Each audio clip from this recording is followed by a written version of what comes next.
Here we go. Hey, everybody, I'm David Chumley. This is Clergy in Quarantine, Not Getting Coronavirus. And I am joined today by Grace Kladnik, and Grace and her pastor, or her husband, Matt. That's right. Come on. They pastor Vintage Faith Foursquare Church in Culver City, California. And Grace, I was figuring it out. I think we've known you and been able to be in relationship with you guys for coming up on 10 years. When was it, 2011 that you moved back to the States, or 12 from Australia to? Yeah, 2012. 12, okay. And that little church building that was over, was it Lindley Park, or what was the name of that park that it was at? Telephone Park. Okay, that was such a, it was tiny little building, but it was a pretty cool location. It was so cool. Yeah. I miss those days. Are you kidding me? Yeah, and we were working with the district, the GLA Foursquare district back then, I know. And it wasn't quite your first Sunday or two, but pretty close. I think we got to be in there, and we've just loved seeing the ministry and what you guys have been doing, and it's just been so great over all these years. And I feel bad now that you guys are like our favorites.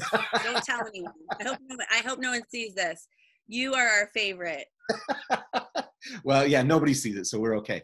And now, as the church did this really cool merger with the other Culver City Foursquare Church. It was really cool. Yeah. Yeah, that was a really neat thing to see when that happened. And since then, so a growing church stuff going on, a growing family, because I think little Mabel was just around, but right when we left, and then now little Annie. Yeah. So I'm really proud of you guys to do it the right way, to have 3 girls. That's like the best parenting thing. Yep. So, and it's hard in the very start, and then it's really fun for a long time, and then 2 years with girls will be awesome. We figured out, because with our little youngest too, that we had like 17 years consecutively of a teenage girl in our house. So yeah, that's a miracle. You guys won't be quite that spread, but still. That's pretty amazing. Yeah, I can't even imagine. Yeah. So you guys, let me, for people to get to meet you, so I'm very excited for our church up here, King's Cross, to get to meet you. Aww. And when you started, you guys came back to the States and pastored there in Culver City. But before that, you were a couple-year assignment down in Australia, yeah? That's right. Yeah. Were you were up on the coast between Sydney and Brisbane up there? Or where were you exactly? Coffs Harbour? No. You know a lot about... Well, a couple of times I got to go on a missions team there, so... Missions. Yes, we were missionaries to Australia. It was really brutal. We said, yes, Lord, we will answer the call. I'm still waiting for the call to Hawaii. That would be about the equivalent. Yes. No, we got married and we pastored in the South Bay here in California. We were youth pastors for years, and then associate pastors. And then Matt, my husband, he had done YWAM Australia. And so when we first got married, he was like, someday we will live in Australia. That's cool. And I said, no, we will not. And so we were pastoring. We had this great life. We lived by the beach. We didn't have kids yet. And Matt drove a VW bus. Like, we were hippie, like living by the beach. Matt even acted like he surfed. Like, it was great. And then one day, man, God just got a hold of me, and actually it's a really long story, but gave me this picture of us living in Australia. And I was like, dang it, Matt was right. Shoot. So I acted like really holy and just that the Lord was leading us, but really Matt was leading us all along in that direction. And then I finally caught on. But yeah, so we moved to Brisbane, Australia. It was one of the craziest times of our life. Super fun, adventurous. Up until then, we had been attempting to get pregnant for years. We had lost a baby right before we went. And probably about 7 years trying to get pregnant. And we get there, we settle in, and I get pregnant within like the first 3 months that we're there. And so that was wild. Now I live in another country. I know no one. Yeah. We're going to have a baby. We're trying to plant a church. So yeah, it was crazy and fun and awesome. That's neat. Yeah, I think over the years I've seen, and it's amazing that God can take two separate individuals, your own calls in your life, all that, and somehow weave this stuff together. Yeah. And it's amazing. The story of my own parents, my mom was called to be a missionary to China and actually never even told my dad. And like 12 years later, just the way the Lord did it.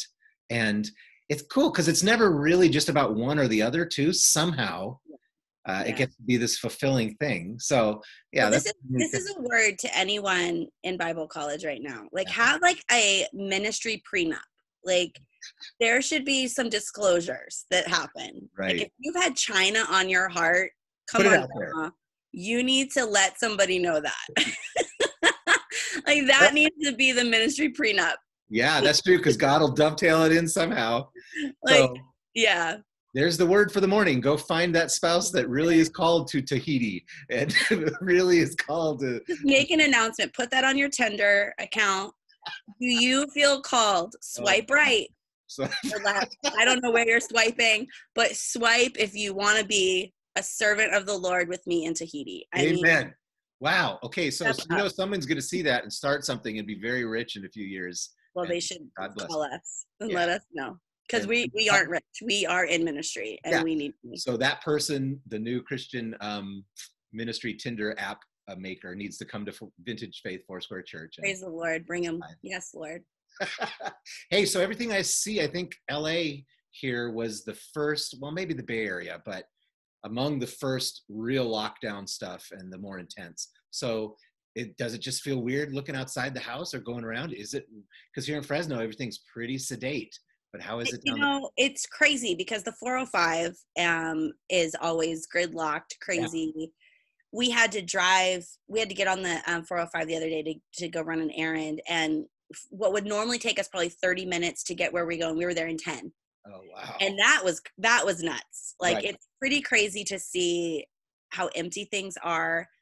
But it's also really interesting how many people, like we live in a great neighborhood, and I can only imagine people that are in neighborhoods that aren't so safe or a little bit different, but we have so many families walking by. We're getting to know so many more people from a distance, hollering at them. But it's really interesting. I feel like the community aspect has been awesome. Like people are being more generous just with their smiles and hellos, then I think, and I really am trying to do that. Like just give them a smile. How are you doing? But I'm able to see people that I'm like, you're my neighbor.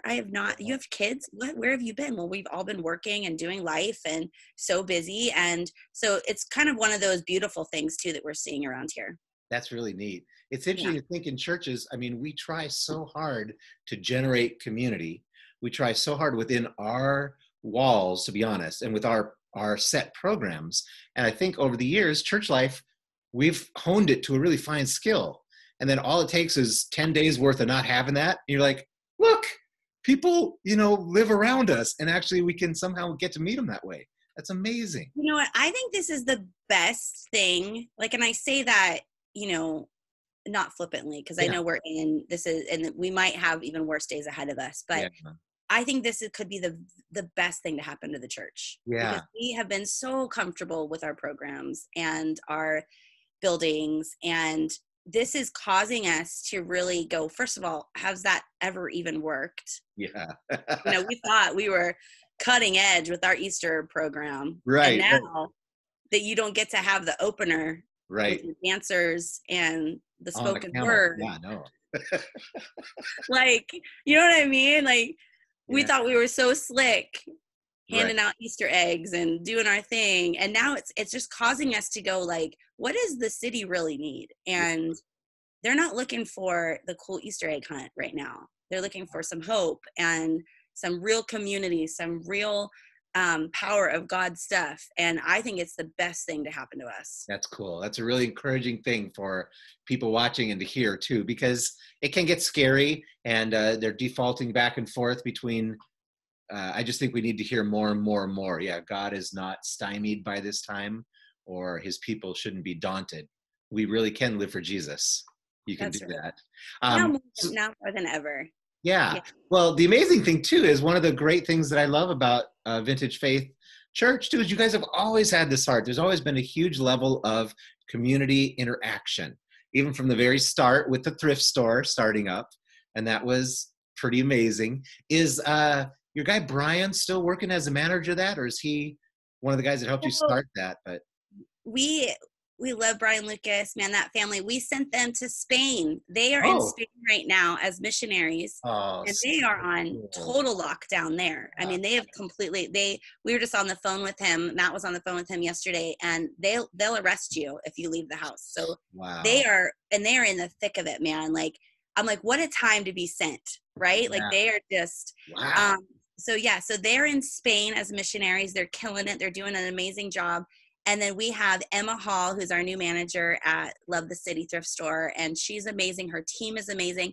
So we're still paying them even though the store is Oh, closed. So yeah. they're available to like do pickups and drop-offs for people, dropping off Wow. groceries, just Yeah. meeting needs, and trying to fall within the lines of what we're allowed to do. But Right. they're phenomenal, and they're doing That's, such amazing things. and I know there was a heart or a desire at, because one time we came to visit, walked down before the church service started, went to a little bougie coffee shop. And then there was talk about, oh, wouldn't it be cool to have a coffee shop too? Did that happen, or is that still stuff people are thinking about and dreaming about? Yes, no, so that's phase 2 of our Love the City initiative. So the thrift store has been phase 1. It's been up and running for about 5 years. It's self-sustaining. It's doing amazing things in the community. And it's pretty far from our property, which we Yeah. love because no one associates it with our church, which helps even more for people to walk in the doors, feel welcome. There's just there's just something Yeah. about a church that they're like, I can't go in there, or I don't want to be associated with that. And so they've been just doing phenomenal things in our city. Our city looks to the thrift store for a lot of help in a lot of ways. So that's one area that is just, they're killing it. It's amazing. We have more ministry that comes from that store every week than we do on a Sunday or what we're doing in our church building. So we love it. And so the next initiative is this coffee shop. We have this little area in front of our church that used to be a school. And we have moved them out of that building. We moved them into a separate building that we have, and we just wanted to utilize that space. We're right on this corner in our community that is just blowing up. Lots of bougie, cool shops and coffee shops and things like that. And we thought, what would be just a neat gathering place for people who doesn't love coffee, of course. And I know Right. that's not a new idea, but we want to provide we want our whole facility, the whole grounds, to be a place where people come, they feel welcome. And when they step foot on our property, it's like, what is it about this place? Like, this is kind of a tangent a little bit, but a couple of years ago, we went to Waco, Texas.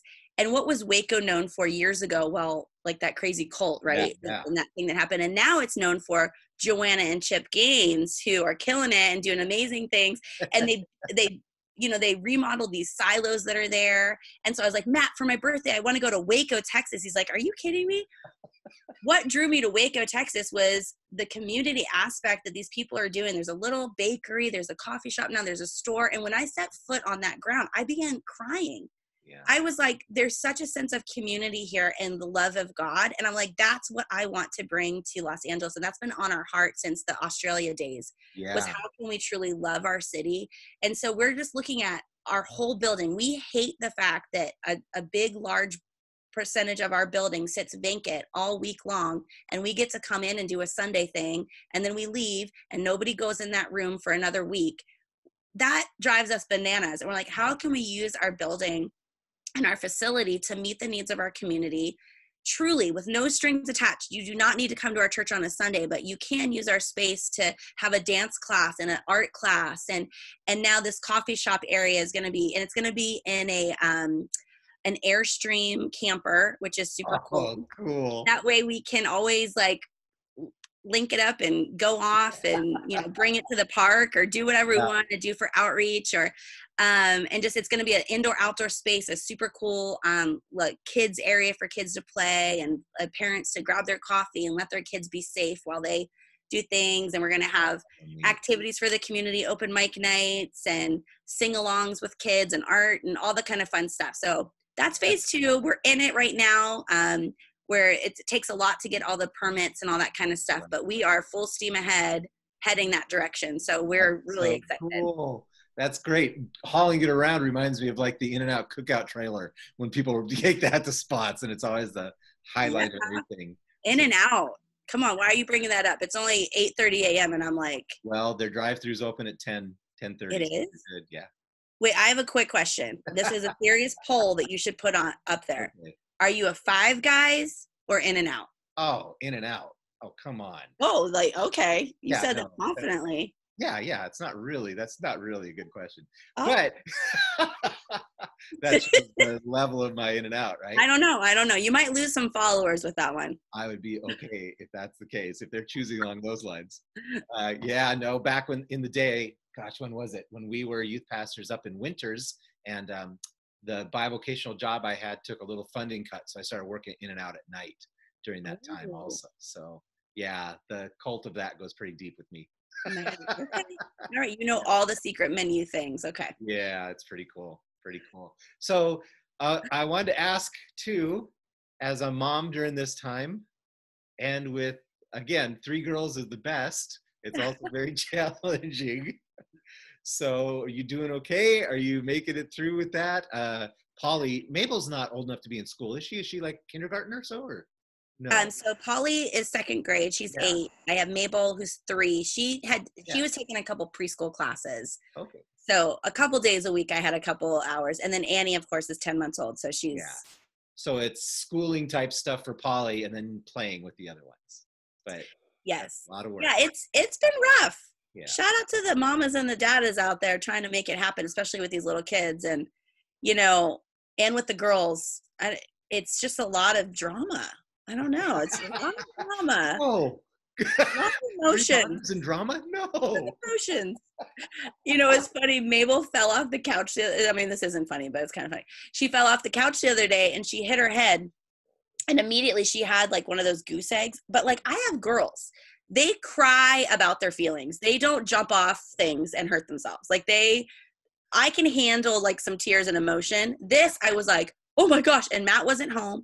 And I'm calling all of my friends who have boys. And I'm like, what do I do? Do I rush her to the hospital? She has this goose egg. They're like, Grace, put some ice on it. She'll be fine. And then they were like, but make sure she wakes up after her nap. I'm like, what? Oh, it's a different world. It's a different world. But no, we're the first week of homeschool, I cried. I literally threw Polly's math notebook across the room. I'll be honest.